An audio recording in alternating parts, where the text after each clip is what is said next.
बहुत वर्ष पहले एक राजा की दो रानियां थी। बड़ी रानी शोभा बहुत अच्छे स्वभाव की दयावान स्त्री थी। छोटी रानी रूपा बड़ी कठोर और दुष्ट थी। बड़ी रानी शोभा के एक पुत्री थी, नाम था देवी। रानी रूपा की भी एक बेटी थी, नाम था तारा। जिस रानी रूपा बड़ी चालाक और महत्वाकांक्षी स्त्री थी, वह चाहती थी कि राज्य की सत्ता उसके हाथ में रहे। राजा भी उससे दबा हुआ था। रानी रूपा बड़ी रानी और उसकी बेटी से नफरत करती थी। एक दिन उसने राजा से कह दिया कि रानी शोभा और देवी को राजमहल से निकाल दिया जाए। राजा रानी रूपा की नाराजगी से डरता था। उसे लगा कि उसे कहीं वही करना पड़ेगा जो रूपा चाहती है। उसने बड़ी रानी और उसकी बेटी को राजमहल के बाहर एक छोटे से घर में रहने के लिए भेज दिया, लेकिन रानी रूपा की घृणा इससे भी नहीं हटी। उसने देवी को आज्ञा दी कि प्रतिदिन राजा की गायों को जंगल में चराने के लिए ले जाया करे। रानी शोभा यह अच्छी तरह जानती थी कि यदि देवी गायों को चराने के लिए गई तो रानी रूपा उन्हें किसी और परेशानी में डाल देगी। इसलिए उसने अपनी लड़की से कहा कि वह रोज सुबह गायों को जंगल में चरने के लिए ले जाया करे और शाम के समय उन्हें वापस ले आया करे। देवी को अपनी माँ का कहना तो मानना ही था, इसलिए वह रोज सुबह गायों को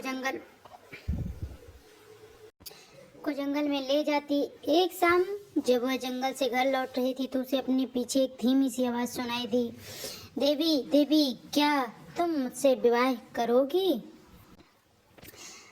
देवी डर गई। जितनी जल्दी हो सका उसने गायों को घर की ओर हाँका। दूसरे दिन भी जब वह घर लौट रही थी तो उसने वही आवाज पुनः सुनी। वही प्रश्न उससे फिर पूछा गया।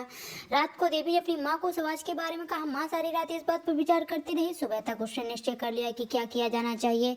सुनो बेटी, वह अपनी लड़की से बोली, मैं बता रही हूँ कि यदि आज शाम के समय तुम्हें वही आवाज सुनाई दे तो तुम्हें क्या करना होगा? बताइए। मैं देवी ने उत्तर दिया। तुम उस आवाज को उत्तर देना। रानी शोभा ने कहा, कल सुबह तुम मेरे घर आ जाओ, फिर मैं तुमसे विवाह कर लूंगी। लेकिन माँ, देवी बोली, हम उसे जानते तक नहीं। मेरी प्यारी देवी, माँ ने दुखी होकर कहा, जिस स्थिति में हम जीवित हैं उससे ज्यादा बुरा और क्या हो सकता है। हमें इस प्रस्ताव को स्वीकार कर लेना चाहिए। ईश्वर हमारी सहायता करेगा। उस संध्या को जब देवी गायों को लेकर लौट रही थी उसे वही आवाज फिर सुनाई दी। आवाज कोमल और दुख भरी थी। देवी, देवी, क्या तुम मुझसे विवाह करोगी? क्या तुम मुझसे विवाह करोगी? आवाज बोली। देवी रुक गई। उसने पीछे मुड़कर देखा, लेकिन उसे कोई नहीं दिखाई दिया। वह हिचकिचाई। वह वहां से भाग जाना चाहती थी, लेकिन फिर उसे माँ के शब्द याद आ गए। वह जल्दी से बोली, हाँ, यदि तुम कल सुबह मेरे घर आ जाओ तो मैं तुमसे विवाह कर लूंगी। तब वह बड़ी तेजी से गायों को हाँकती हुई घर चली गई। अगले दिन सुबह रानी शोभा जरा जल्दी उठ गई। उसने जाकर बाहर का दरवाजा खोला। देखने के लिए प्रतीक्षा तो नहीं कर रहा, वहाँ कोई नहीं था। अचानक उसे एक धक्का सा लगा। वह स्तब्ध रह गई। वो एक बड़ा अजगर कुंडली वाले सीढ़ियों पर बैठा था। रानी शोभा सहायता के लिए चिल्लाई। देवी और नौकर भागे भागे आए कि क्या बात है। तभी एक आश्चर्यजनक बात हुई। अजगर बोला, नमस्कार। उसका स्वर बहुत विनम्र था। मुझे निमंत्रित किया गया था, इसलिए मैं आया हूँ। आपकी लड़की ने मुझसे वादा किया है कि यदि मैं सुबह घर आ सकूँ तो वह मुझसे विवाह कर लेगी। मैं इसलिए आया हूँ। रानी शोभा की समझ में नहीं आ रहा था कि वह करे तो क्या करे। उसे तो यही आशा थी कि किसी दिन कोई सुंदर नौजवान उसकी लड़की से विवाह करने आएगा। उसने यह कभी नहीं सोचा था कि वह अजगर होगा। एक नौकर भागकर रानी रूपा के पास गया और उसने सारी घटना बतला दी। रानी ये सुनकर प्रसन्न हुई। उसी समय उसने अपने नौकरों के साथ रानी शोभा के घर आ गई। यदि राजकुमारी देवी ने किसी के साथ विवाह का वादा किया है, वह बोली, तो उसे अपना वादा अवश्य निभाना चाहिए। रानी होने के कारण यह देखना मेरा कर्तव्य है कि वह अपना वादा पूरा करे। उसी दिन विवाह हो गया। रानी शोभा और देवी के लिए कोई प्रसन्नता का समय नहीं था, लेकिन इतने दुर्भाग्य सहने के बाद वे किसी भी प्रकार की विपत्ति का सामना करने को तैयार थी। विवाह के पश्चात अजगर अपनी पत्नी के साथ उसके कमरे में गया। सारी रात रानी शोभा ने प्रार्थना करते हुए बिताई कि उसकी बच्ची ठीक ठाक रहे। दूसरे दिन बड़े सवेरे उसने देवी के कमरे का दरवाजा खटखटाया। एक सुंदर नवयुवक ने दरवाजा खोला। देवी उसके पीछे खड़ी थी।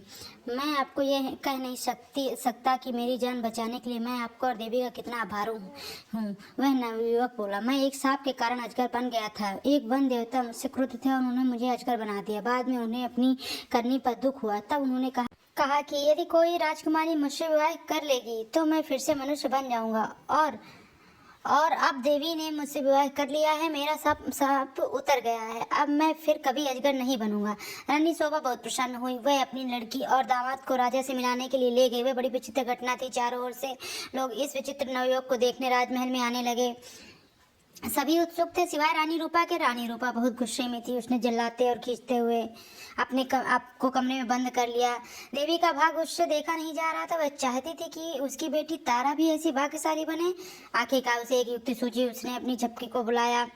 देवी का विवाह तो अब हो गया। वह बोली, इसलिए गायों को जंगल में चराने के लिए तुम ले जाया करो। नहीं, तारा चीख कर बोली, इतने नौकर हैं तो फिर मैं क्यों गायों चराने जाऊं?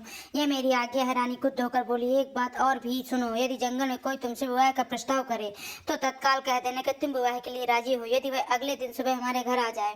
तारा माँ की इस योजना से भयभीत हो गई। वह गायों को जंगल में नहीं ले जाना चाहती तो वह खूब रोई, लेकिन रानी फिर भी नहीं को उसकी आज्ञा माननी ही पड़ी। तारा रोज सुबह गायों को जंगल में चराने के लिए ले जाती और फिर शाम के समय वापस ले आती, लेकिन उसने एक बार भी जंगल में किसी तरह की आवाज़ नहीं सुनी जो यह कह रही हो कि क्या तुम मुझसे विवाह करोगी। फिर भी रानी निराश नहीं हुई। जंगल में कोई अजगर तो था नहीं जो तारा से विवाह का प्रस्ताव करता, इसलिए उसने खुद अजगर ढूंढने का निश्चय किया। उसने अपने नौकरों को एक अजगर लाने की आज्ञा दी। बहुत खोज करने पर काफी दिनों पश्चात उन्हें एक बहुत बड़ा अजगर मिला। उसे पकड़कर वे राजमहल में ले आए। आखिरकार रानी का अभिप्राय पूरा हो गया और उसने तारा का विवाह अजगर से कर दिया। अब रानी को संतोष हुआ। विवाह की रात तारा और अजगर को एक कमरे में बंद कर दिया गया। रानी अधीरता से सुबह की प्रतीक्षा कर रही थी। रानी रूपा ने सवेरे सवेरे ही लड़की के कमरे का दरवाजा खटखटाया, लेकिन कोई उत्तर न मिला। उसने जरा और जोर से दरवाजा खटखटाया, लेकिन दरवाजा तब भी न खुला। रानी से और प्रतीक्षा न की गई और उसने धक्का देकर दरवाजा खोल दिया। मोटा अजगर जमीन पर पड़ा हुआ था, लेकिन तारा का कहीं पता नहीं था। रानी चीख पड़ी। महल में सभी ने उसका चीखना सुना। राजा और नौकर भागे आए कि क्या बात है, राजकुमारी कहाँ है? सब चिल्लाए। वह तो अजगर के पेट में होंगी। रसोइया बोला, देखो वह कितना मोटा हो गया है। रानी अब बड़ी जोर जोर से रोने लगी। राजा भी रोने लगा। रसोइया अपना सबसे बड़ा चाकू ले आया। वह बोला, यदि वह अब तक जीवित हुई तो मैं राजकुमारी को बचाने की कोशिश करूंगा। उसने अजगर का पेट चीर डाला। तारा अच्छी भली जीवित थी। रसोइये ने उसे बाहर खींचा। वह चीख मारकर अपनी माँ की तरफ भागी। अजगर की मृत्यु हो गई और साथ में रानी रूपा की शिक्षा की भी कि तारा का विवाह देवी की ही तरह किसी योग्य और संपन्न नवयुवक से हो। धन्यवाद।